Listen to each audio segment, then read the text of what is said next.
मारो इसे और मारो इसे, ये इसी लायक है। अरे मारो यार। सरपंच जी, कालिया को चोरी करते हुए हम सब ने रंगे हाथ पकड़ा है। अब इसे गांव से बाहर निकाल देने में ही हम सबकी भलाई है। तो देर किस बात की है, अभी इसे धक्के मार के इस गांव के बाहर का रास्ता दिखा दो। अरे सरपंच ऐसा मत करिए, मुझे एक मौका और दीजिए, मैं दोबारा कभी चोरी नहीं करूंगा।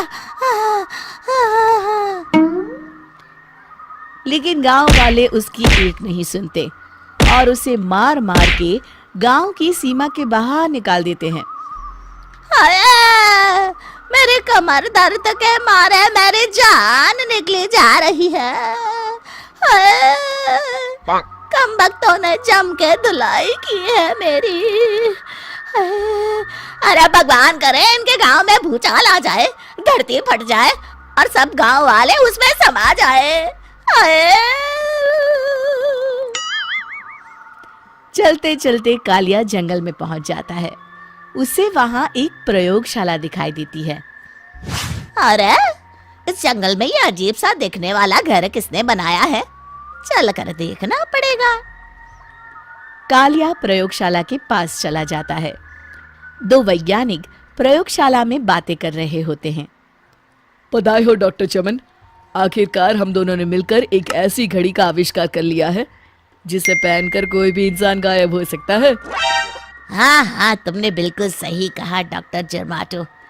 अब कल सुबह ही हम इस जंगल से निकल जाएंगे, लेकिन उससे पहले आज रात के खाने का बंदोबस्त करते हैं। हाँ हाँ, मुझे तो बड़ी जोरों से भूख लगी है, चलो चलते हैं। दोनों वैज्ञानिक वहां से चले जाते हैं। उनके जाते ही कालिया प्रयोगशाला में दाखिल होता है। अच्छा तो ये बात है। कालिया बड़े से कांच के अंदर रखी घड़ी को बाहर निकाल लेता है और अपनी कलाई पर बांध लेता है। फिर घड़ी में लगा बटन दबा देता है। कालिया को एक जोरदार झटका लगता है। कालिया अपने आप को आईने में देखता है तो उसका पूरा शरीर पूरी तरह से गायब हो चुका होता है। अब तो जो चाहे वो कर सकता हूँ। सबसे पहले मैं उन सभी को सबक सिखाऊंगा। गांव वालों, मैं आ रहा हूँ। कालिया गांव की ओर चल पड़ता है। थोड़ी देर के बाद दोनों वैज्ञानिक वहां आते हैं। अरे ये क्या, लगता है कोई हमारी घड़ी चुरा कर ले गया है। ये देखो पैरों के निशान।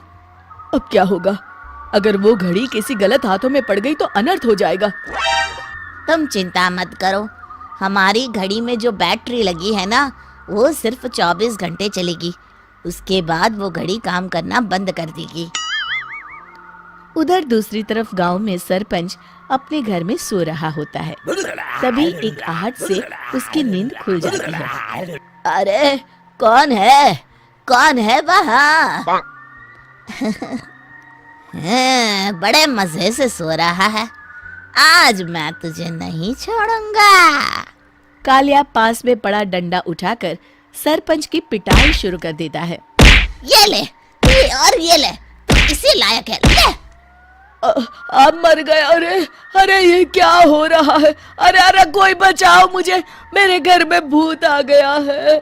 सही कहा, मैं भूत ही तो हूँ, ये ले। अरे भूत जी, मैंने आपका क्या बिगाड़ा है, मुझे छोड़ दीजिए। आपको क्या चाहिए? तेरे घर में जितना भी पैसा है ना, मुझे ला कर दे दे, तब मैं तुझे छोड़ दूंगा और यहाँ से चला जाऊंगा। सरपंच अपनी तिजोरी से पैसे निकालकर एक बड़े कपड़े में बांधकर जमीन पर रख देता है और कालिया वो सारा पैसा लेकर वहां से चला जाता है। दूसरी तरफ जमींदार गांव के चौराहे पर खड़ा कुछ लोगों से बात कर रहा होता है। इस कमीने जमींदार ने भी मुझे बहुत पीटा था, इससे भी बदला लेना तो बनता है। हाँ? जमींदार अचानक अपने आप को चांटे मारने लगता है।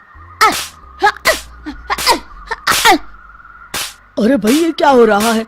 जमींदार साहब अब ठीक तो है ना? अरे मुझे नहीं पता भाई।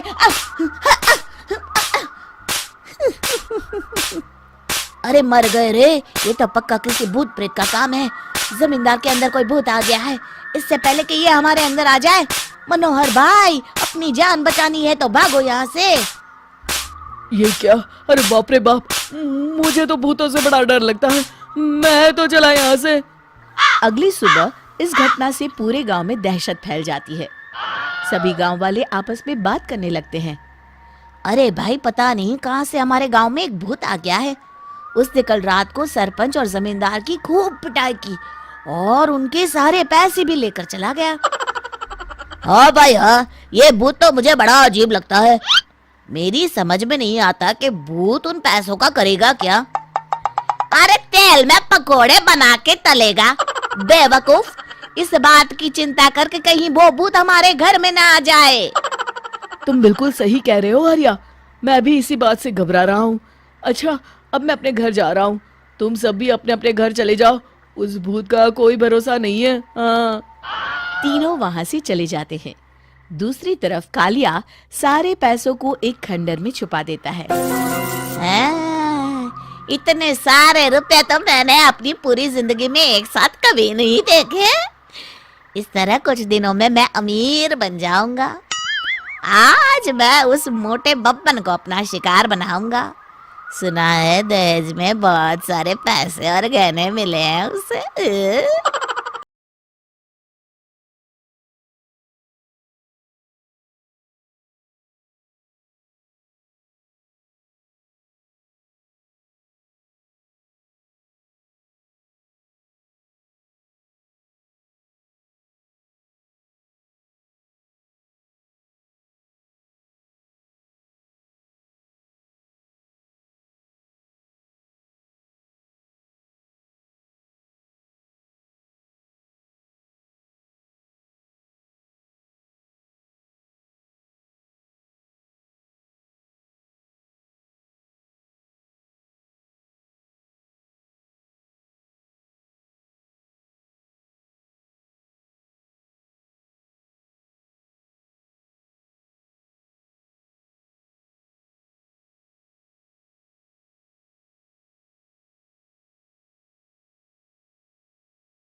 आओ, छोड़कर चला जाओ।